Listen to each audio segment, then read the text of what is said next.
বিসমিল্লাহির রহমানির রহিম। প্রিয় দর্শক, আসসালামু আলাইকুম। আজকে অত্যন্ত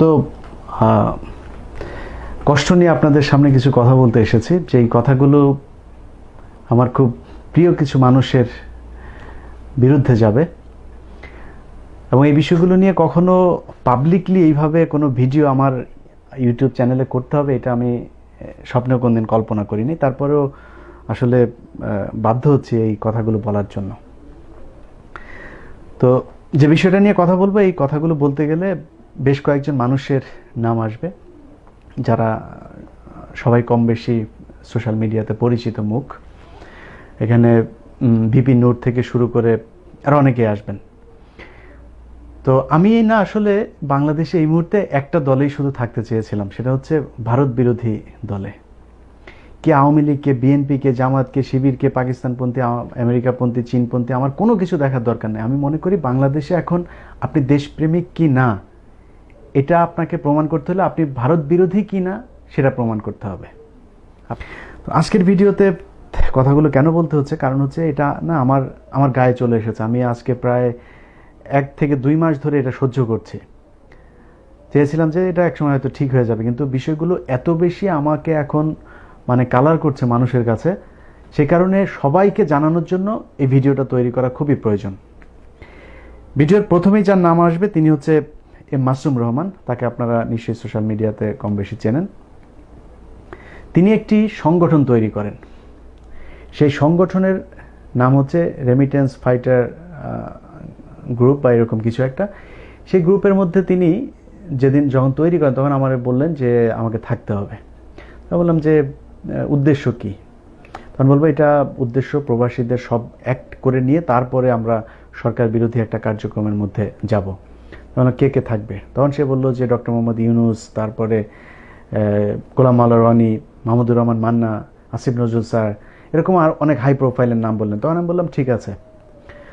তো এটা যখন শুনলাম না, তখন আমার মনে হলো যে উনি আবার কথাবার্তা বলার সময় সব সময় আর কি একটা কাজ করেন যে এইমাত্র ডক্টর ইউনূসের সাথে কথা হলো, এইমাত্র ওর সাথে কথা হলো, এইমাত্র ওর সাথে, হ্যাঁ এটা জানি ওইটা জানি। হ্যাঁ, এই জিনিসগুলো যারা করে তাদেরকে বিশ্বাস করতে একটু সমস্যা হয়, কারণ তারা কি আসলে বানিয়ে কথা বলছে না কি কারণে? কারণ আমার সাথে একজন মানুষের কথা হয়েছে ভিআইপি, সেটা আমার মধ্যেই থাকবে। আমি আবার আরেকজনকে গিয়ে কেন সেই কথাটা বলতে যাব যে ডক্টর মোহাম্মদ ইউনূসের সাথে আমাদের কথা হয়েছে? আমরা কি ভিআইপি লোকজনের সাথে দেখা করে আসি নাই? খালেদা জিয়া, হাসিনা, তাদের সাথে তো সামনাসামনিও দেখা হয়েছে। আমরা তো সেলফি তুলে রাখি নাই সেগুলো আবার আপলোড দেওয়ার জন্য। এটা আমাদের কাছে নর্মাল একটা জিনিস মনে হয়েছে যে খালেদা জিয়ার, বিশেষ করে খালেদা জিয়ার সামনে তো অন্তত 20 বার দেখা হয়েছে। এটা তো নর্মাল একটা জিনিস আমার কাছে ছিল। আমি তো এই ভিআইপি এদেরকে আমি বিরাট আকারে কিছু মনে করি না। কাদের ভাই বলেই তো ডাকতাম। এখন যাদের কাছে মনে হয় এই ধরনের মানুষের কাছে কথা বলতে পারলে সেটা আরেকজনের কাছে গিয়ে বলে এটা ফ্লাশ করাটা আমার জন্য বিরাট ক্রেডিটের ব্যাপার, তাদের হিসাব ভিন্ন, যে কারণে আমি বিশ্বাস করিনি। আমি সেদিন তাকে নায়েব আলীকে ফোনে রেখে একই সাথে বললাম যে ভাই দেখেন, আপনি এই সংগঠন করেন, আমার কোনো সমস্যা নেই, কিন্তু যেদিন কিনা এই যে কজনের নাম আপনি বললেন, এই কজন মানুষের মধ্যে একজন মানুষ আসবে কোট আনকোট, আমি নায়েব আলীকে সামনে, আপনার যদি কারোর বিশ্বাস করতে সমস্যা হয় নায়েব আলীকে জিজ্ঞেস করলে জানতে পারবেন। আমি বলেছি একজন মানুষ যেদিন আসবে এই সংগঠনে সেদিন আপনি আমাকে বলবেন, আমি সেদিন আপনার দলে আসবো, তার আগে আমার নাম আপনি বলতে পারবেন না। এর মাঝখানে ফেসবুকের বিভিন্ন লাইভের মধ্যে শুনছি যে তাকে দর্শক প্রশ্ন করছে যে ভাই ইলিয়াস ভাই এখানে থাকার কথা, তিনি কই? তখন তিনি আবার উত্তর দিচ্ছেন যে হ্যাঁ উনি আছেন, উনি আসবেন। এই কথার মানেটা কি দাঁড়ায়? তার মানে আমি এটার সাথে আছি, সেটাও সমস্যা না। আমি যদি ওনার সংগঠনে থাকবো, এটা যদি ওনার জন্য ভালো হয় বা সংগঠনের জন্য ভালো হয়, সমস্যা নেই, থাকেন। কিন্তু প্রবাসী পরিষদ, কল্যাণ পরিষদ আর কাতারের এক ভদ্রলোক আহমেদ রিয়াজ, তাদের আরেকটা সংগঠন আছে। এই দুই সংগঠন যখন এই সংগঠন শুরু করলো, এটার সাথে ত্রিমুখী একটা সংঘর্ষ শুরু হলো। তখন আমি মাসুমকে বললাম যে দেখেন, আমাকে আপনি এখানে আনবেন না, কারণ এটা যখন আপনি করবেন তখন নুরুরা খেপবে, কারণ নুরুর একটা বিরাট দর্শক শ্রেণী আছে, ফলোয়ার আছে, যারা কিনা আমাদের কমন ফলোয়ার, যারা নুরুকে ভালোবাসে তারা আমাকেও ভালোবাসে। অতএব এদের মধ্যে আমি কোনো পার্টিশন তৈরি করতে চাই না। তখন সে বলল যে না, নুরুরা এই সংগঠন রাখবে না। 2 দিন পর দেখলাম যে না, নুরুরা, দেখছি যে নুরুর অনেক লোকজনই উল্টো মাসুমদের এই সংগঠনের বিরুদ্ধে কথা বলছে। তখন নুরু বলছে যে আপনি দেখেন আমি কি করি।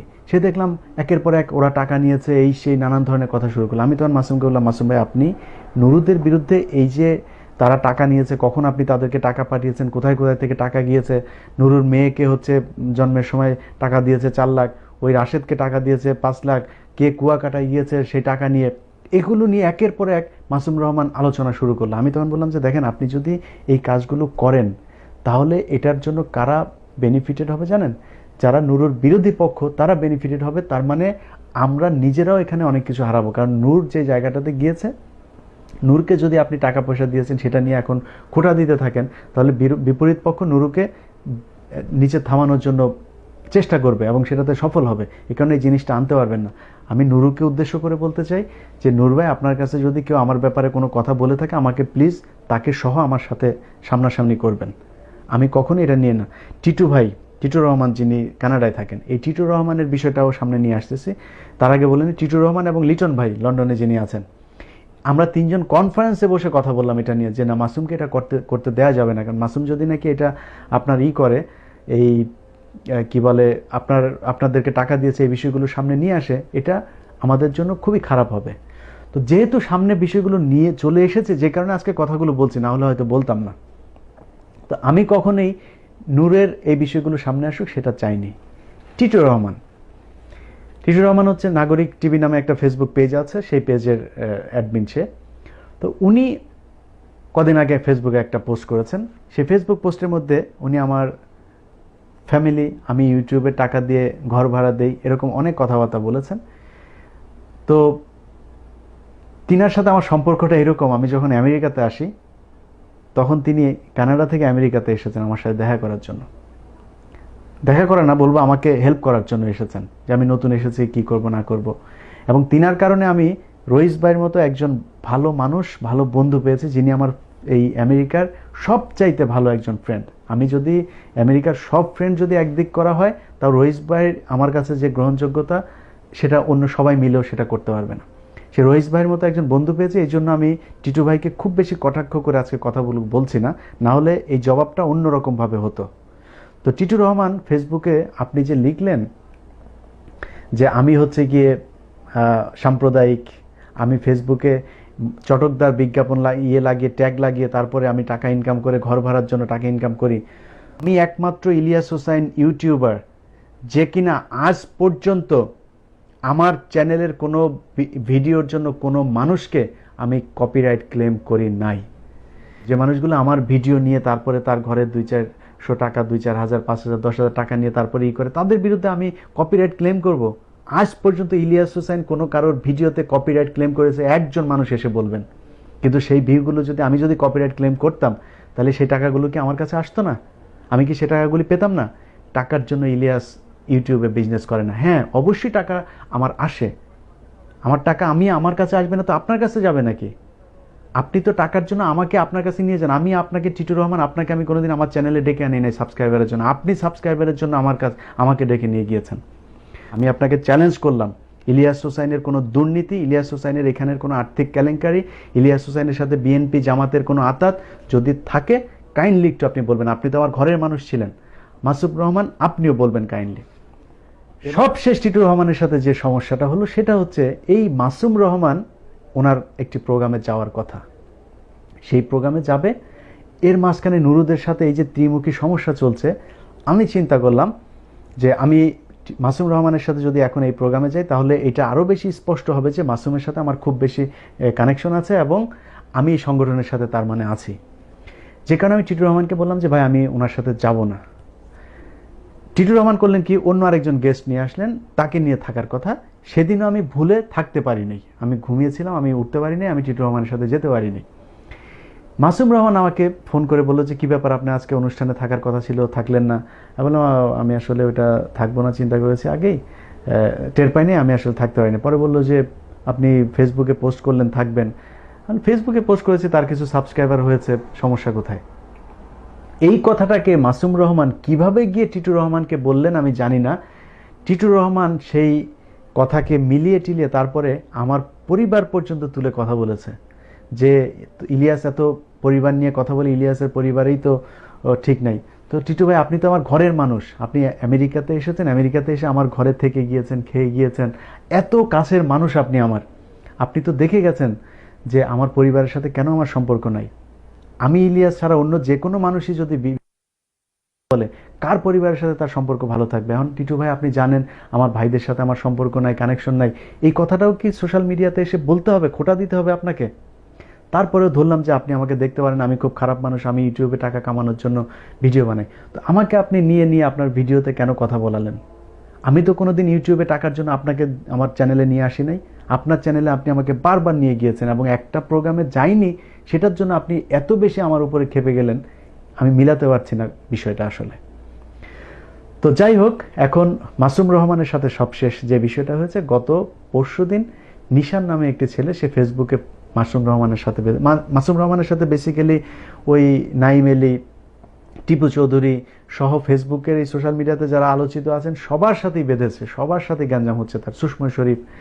এখন এই বিষয়ের কারণে তাদের মধ্যে মারামারি হচ্ছে, কথা কাটাকাটি হচ্ছে, পাল্টাপাল্টি পোস্ট হচ্ছে, ইউটিউব ভিডিও তৈরি হচ্ছে, আমি এগুলোর ধারে কাছেও নাই। তো নিশানের সেই পোস্টের নিচে আমার নাম লিখে দিয়েছে এবং সুষময় শরীফের নাম লিখে দিয়েছে, যে কারণে যেটা হয়েছে মাসুম রহমান মনে করেছে যে আমি হয়তো এটা লিখেছি, কিন্তু আমি আবার তার পরপরই আমার যখন ওকে মেনশন করার পর আমি নিশানকে গিয়ে বললাম ভাই আপনি এইখান থেকে আমার নাম সরিয়ে দেন, সে নাম সরিয়ে দিয়েছে সাথে সাথে সরি বলে। কালকে সে ইউটিউবে আবার ভিডিও বানিয়ে সেখানেও আবার ট্যাগ করেছে আমার নাম। তো ট্যাগ করেছে সেই ব্যক্তিটা কি আমাকে জানিয়ে করেছে না না জানিয়ে করেছে? নিশানের সাথে তো আমার কোনো সম্পর্ক নাই। এখন সে যদি আমাকে না জানিয়ে করে আমি কি করতে পারি? মাসুম রহমান সেই ভিডিওর স্ক্রিনশট দিয়ে আমাকে লিখেছে যে আমি হচ্ছে এটা করাচ্ছি। তারপরে আবার তিনি লিখছেন নিউ ইয়র্কে আমার নাকি কোথায় গার্লফ্রেন্ড আছে, সে তাকে খুব ভালোভাবে চেনে, কিন্তু সে এগুলো নিয়ে কথা বলতে চায় না, রিল্যাক্স, আমাকে সে টেক্সট করছে। এই কথা শোনার পরে আমার ভেতরে দুর্বলতা থাকলে আমি বলতে পারি যে হ্যাঁ নিউ ইয়র্কে আমার গার্লফ্রেন্ড আছে, তার মানে আমাকে চুপ হয়ে থাকতে হবে। আমি ভাই দুর্বল না। আপনি আমার গার্লফ্রেন্ড থাকলে প্লিজ সেটা মানুষের সামনে নিয়ে আসেন। তো আমি তাকে তারপর একটা গালি দিয়ে রিপ্লাই দিয়েছি, কারণ ওইটা আমি নিতে পারি নাই যে একটা কাজ আমি করেছি কিনা আপনি আমার কাছে জিজ্ঞেস করবেন না? You have my number, you can call me, আমরা ডিসকাস করতে পারি যে কে আসলে থার্ড পার্টি, কে করছে। এখন আজকে আপনি বিভিন্ন মানুষের কাছে এসে বলছেন আমার কাছে আপনি মাপ চাইতে চান, সরি বলতে চান, আজকে কেন ভাই? আপনি গতকালকে আমাকে কেন ফোন করেন নাই? যদি তৃতীয় কোনো পক্ষ আপনাকে আমার বিরুদ্ধে খেপিয়ে তোলে সেই মানুষটাকে নিয়ে আসেন। যদি একজন মানুষ এই সোশ্যাল মিডিয়াতে, নিশান হোক, সুষময় হোক, নাইমেলি হোক, কিংবা টিপু চৌধুরী হোক, কিংবা যেই হোক, একজন মানুষ যদি বলতে পারে আমি ইলিয়াস কাউকে বলেছি একটা অক্ষর মাসুমের বিরুদ্ধে লিখতে, একটা ভিডিওতে মাসুমের বিরুদ্ধে কথা বলতে, আমি কান ধরে ইউটিউবে এসে মাপ চাবো মাসুম রহমানের কাছে। তো এখন আপনি আমার কাছে তো সরি বলতে এসে লাভ নাই। আপনি আমার মা তুলে গালি দিয়েছেন, আপনি আমাকে আমেরিকায় থাকতে দেবেন না, আমার নামে নাকি আপনি মামলা করবেন, আপনি আমাকে সাম্প্রদায়িক বলে গালি দিয়েছেন, স্ক্রিনশট সব আমার কাছে সেভ করে রেখেছে। তো যেই ব্যক্তি আমি আমার ভিডিও তৈরি করার পর আমার পক্ষ হয়ে যে ভিডিওতে কথা বলে, সেই ব্যক্তি আমার যে বিষয়কে সে সমর্থন করছে সেই বিষয়টাকে সে সাম্প্রদায়িক বলছে, তার সাথে তো আমার কোনো বন্ধুত্ব থাকতে পারে না। আর আপনার সাথে আমার বন্ধুত্ব রেখে ইউটিউবে অনলাইনে থাকতে হবে আমি সেটা মনে করি না। সো আপনি আমার শত্রু হয়েছেন, আপনি আমার শত্রু হিসাবেই থাকেন। আপনি আমার নামে পারলে যায় মামলা করেন, আপনি আমেরিকা হচ্ছে আপনার বাপের দেশ, আপনি আমেরিকা থেকে আমাকে বের করে দেবেন, পারলে বের করেন। আপনি যদি পারেন তাহলে আমাকে বের করেন, দেখি আমি কিভাবে বের করেন। বাট আপনি যদি মনে করেন যে না আপনি ভুল করেছেন, আমার সাথে কথা বলতে চান, সেদিন আপনি আমার সাথে কথা বলতে আসবেন যেদিন ওই মানুষটাকে নিয়ে আসতে পারবেন, যেই মানুষটাকে আমি বলেছি যে তাকে আপনার বিরুদ্ধে একটা ওয়ার্ড লিখতে। আপনি এই প্রমাণটা কোথায় পেলেন আমি এটা জানতে চাই। আমি জীবনে আপনার বিরুদ্ধে কাউকে কোনো ধরনের উস্কানি দিয়ে কথাবার্তা বলি নাই, কিন্তু আপনাকে আমি বিশ্বাসই করাতে পারছি না। সোশ্যাল মিডিয়াতে যারা থাকেন, মাসুমের এবং আমার ফলোয়াররা তো আসলে কমন ফলোয়ার, যে কারণে বিষয়গুলো আপনাদের সামনে ব্যাখ্যা করা উচিত, কারণ এদের কাছে আমি কালার হতে চাই না। একটা ওয়েবসাইট খুলেছে, ভুয়া ওয়েবসাইট, সেটার মধ্যে আমাদের ডক্টর কনক সারোয়ারের কিছু ভিডিও এবং মাসুমের কিছু ভিডিও সেই ওয়েবসাইটে দিয়েছে ব্যাক ডেট দেখিয়ে, এবং সেই ভিডিওগুলো দিয়ে কনক ভাইকে 16টা কপিরাইট ক্লেম করেছে, যদিও ক্লেমগুলো টেকে নাই। তো ওই ওয়েবসাইটে যখন মাসুমের ভিডিও দেখলাম, আমি মাসুমকে ফোন করলাম, তার সাথে কিন্তু আমার সম্পর্ক ভালো যাচ্ছে না, তারপরেও তাকে ফোন করলাম যে ভাই দেখেন আপনার ভিডিওগুলো এরকম একটা ওয়েবসাইটে আছে, সেখানে বোধহয় আপনাকে কপিরাইট করতে পারে। এই গত এক সপ্তাহ আগের ঘটনা। তাকে বলার পরে সে রইস ভাইকে ফোন করেছে, ফোন করে বলেছে আমি নাকি এই কাজগুলো করাচ্ছি। অথচ আমি সেটার বিরুদ্ধে ফাইট করছি, কনক ভাইয়ের এই চ্যানেলকে উদ্ধার করার জন্য আমি নিজে ফাইট করছি। সে বলছে যে সেই ওয়েবসাইট নাকি আমি তৈরি করেছি, করে নাকি তার ভিডিও। এটা কি পাগলেও কোনোদিন এটা করে তাকে আবার ফোন করে? আমি যদি তার ভিডিও নষ্ট করতে চাই, চ্যানেল নষ্ট করতে চাই, তাহলে সেই ভিডিও আপলোড সেখানে দেয়, সেটা আমি তাকে গিয়ে কেন বলবো? দরকার আছে কোনো বলার, আপনি বলেন? অথচ সেইখানেও সে আমাকে জড়িয়েছে। অতএব সে যেহেতু মনে করছে আমি তার বিরাট শত্রু, এই বিষয়গুলো আসলে পরিষ্কার করা দরকার। আমি সোশ্যাল মিডিয়াতে যারা যারা কাজ করেন সবার উদ্দেশ্যে বলতে চাই, ভাই মাসুম রহমান যদি আমার বিরুদ্ধে কারোর কাছে কোনো ধরনের কথাবার্তা গিয়ে বলে, আপনি প্লিজ আমাকে ফোন করে জানবেন যে ভাই ইলিয়াস ভাই আপনি কি এই কথাটা আমাকে বলেছেন কিনা, বা মাসুম ভাইকেও যদি কেউ কোনো কথা বলে থাকে, মাসুম ভাই প্লিজ আপনি কনফার্ম হবেন। যেদিন কনফার্ম হতে পারবেন যে ইয়েস এই ব্যক্তিটা আমাকে নিয়ে কথাগুলো বলেছে। কালকে যখন মাসুম রহমান তার স্ক্রিনশট দিয়ে আমাকে গালাগালি করছে, সেই মুহূর্তে কিন্তু আমি নিশানকে টেক্সট করছি, নিশানকে টেক্সট করে বলছি, নিশান আপনি এই ভিডিওটা কেন তৈরি করে আমার নামটা কেন দিলেন? আবার কালকে ফেসবুকে না করলাম আপনাকে ট্যাগ দিতে, আপনি কেন আবার দিলেন? তখন সে সরি বলছে, ভাই আমি মাপ চাই ভাই, এটা করা ঠিক হয়নি। সেই স্ক্রিনশটটাও আমি মাসুমকে দিলাম, এই যে দেখেন আপনি তো বলছেন ভিডিওটা আমি তৈরি করিয়েছে, এই ভিডিওটার যে তৈরি করেছে সেই ব্যক্তি কি বলছে আমাকে দেখেন। আমি জানি না কিছু। আহমেদ রিয়াজ কোথাকার কোন আহমেদ রিয়াজ, সে ফেসবুকে বারবার পোস্ট করছে যে আমি নাকি তাকে নিয়ে ভিডিও তৈরি করবো। আরে ভাই কোত্থেকে আসে? আমার কত কাজ আছে, আমার আছে নাকি আমার আপনাদেরকে নিয়ে আমার ভিডিও তৈরি করতে হবে? তো আমি মনে করছি যাদের সাথে কথাবার্তা হয় আসলে খুবই বিপজ্জনক, এদের কাছ থেকে সরে আসা বোধহয় উচিত। সবার সাথে কথাবার্তা বলাটাও বিপজ্জনক। আল্লাহর হস্তে আপনারা আমাকে টানাটানি করে, আমি কোনো সংগঠনে নাই। নূর ভাইকেও বলতে চাই, ভাই আমি আল্লাহর হস্তে এই সংগঠনে নাই, আমি শুধু ভারত বিরোধী একটা জায়গার মধ্যে আছি, এছাড়া কোনো সংগঠন। আওয়ামী লীগের বহু মানুষজনের সাথে আমার অনেক ভালো সম্পর্ক। অতএব আমি চাই না বাংলাদেশের মধ্যে আবার নতুন করে এই প্রবাসী সংগঠন তৈরি করে এখানে পার্টিশন তৈরি করতে। মাসুম রহমানকে প্রথম থেকে আমি বলছি যে ভাই এই সংগঠনটা আপনি করেন না, কারণ আপনি যে প্রবাসী সংগঠন তৈরি করছেন, আপনি কে সেটা তো সরকার জানে, আমি কে সেটা তো জানে। আমরা যখন এখানে এই সংগঠন তৈরি করবো, আমি আমেরিকাতে সেভ আছি, কিন্তু মধ্যপ্রাচ্যের একজন মানুষ, তার সেখানে পাসপোর্ট নাই, সে সেখানে টেম্পোরারি ভিসা নিয়ে ভিজিট করছে, কাজ করছে, তাকে দেশে পাঠিয়ে দেবে যে কোনো সময়। এই মানুষগুলোকে বিপদে ফেলার দরকারটা কি? আমি সামনে থেকে যদি কোনো সংগঠন তৈরি করি, আমাকে আহ্বায়ক বানিয়ে তিনি কমিটি গঠন করে ফেলেছেন। তো আমি বললাম যে না ভাই, আমাকে কমিটিতে রাখবেন না, কারণ এইটা করা মানে হচ্ছে যে বিদেশে কে কে সরকার বিরোধী কাজ করছে সেটার একটা লিস্ট সরকারকে দিয়ে দেয়া। এই কমিটি বানানো মানে কি সেটা না? আমি সেটা তাকে বোঝানোর চেষ্টা করেছি, সে বুঝে নেয়। সেটা করবেই, করে এখন চারিদিকে একটা ভেজাল লাগিয়েছে, সেই ভেজালের মধ্যে আমাকে ঢুকানোর চেষ্টা করছে। ভাই আপনি ভেজাল লাগান, কোনো সমস্যা নেই, তাদের সাথে ফাইট করেন, সেটা তো আমার কোনো সমস্যা নাই। আল্লাহর রাস্তায় আমাকে এইখানে টেনেন না। সবার কাছেই বলতে চাই, আমি কোনো সংগঠনে নাই। আপনারা জীবনে কেউ যদি আপনাদেরকে কেউ বলে আমি কোনো সংগঠনে আছি, প্লিজ আমাকে একটু জিজ্ঞেস করবেন, তার আগে কেউ বিশ্বাস করবেন না। সবাই ভালো থাকবেন, আল্লাহ হাফেজ।